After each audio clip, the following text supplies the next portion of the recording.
Hi everyone, my name's Ally Sherrick and I'm a time tunneler, and today I've decided to take you to a very special place. It's the home of one of our greatest novelists. Her name was Jane Austen, and this is the 250th year since she was born. And I'm lucky enough to live just down the road from this house here behind me, in Chawton, where Jane lived for many years and wrote many of her famous novels. So let's find out a little bit more about her.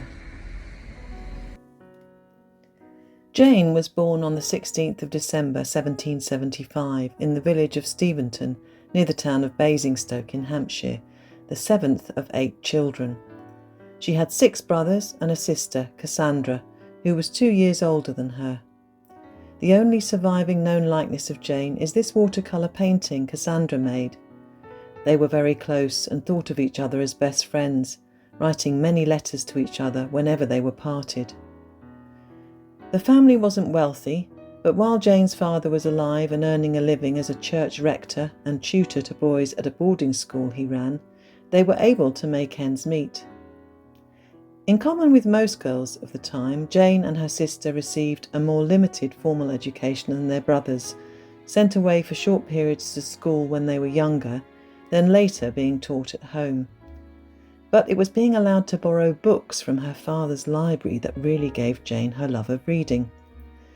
Wanting to make up her own stories quickly followed. Jane started writing stories and sketches from when she was around 11 years old.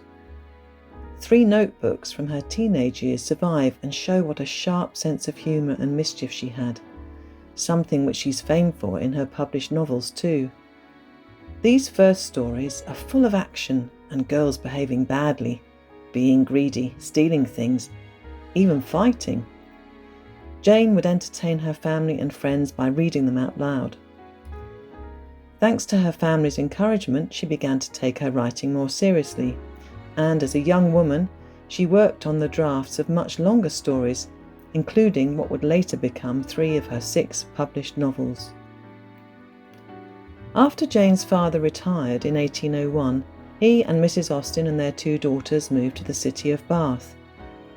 But when he died suddenly, with precious little money between them, the 3 women were forced to move again, this time to simpler lodgings in Southampton. During this more unsettled period in Jane's life, she wrote much less. It was only when in 1809, 8 years after the move to Bath, her brother Edward offered them a small house on his estate of Chawton in Hampshire that she found the time and space to be able to write again.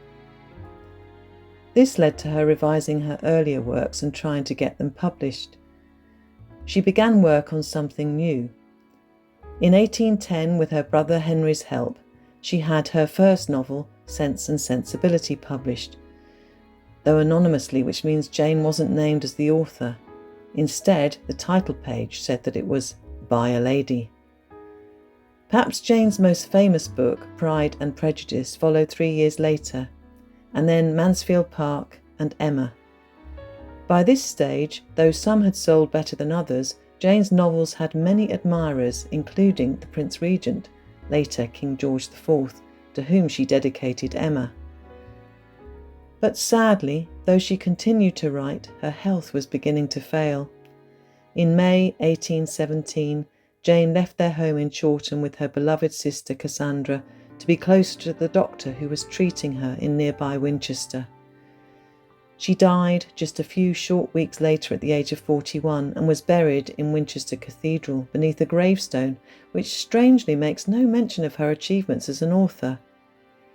Her final 2 novels were published 6 months later, Northanger Abbey, which she'd completed years before, and Persuasion.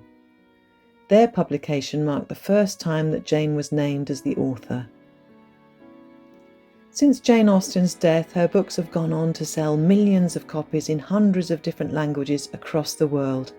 They've been adapted into countless films and television series, and tens of thousands of people visit the house in Chawton and other places linked with her every year.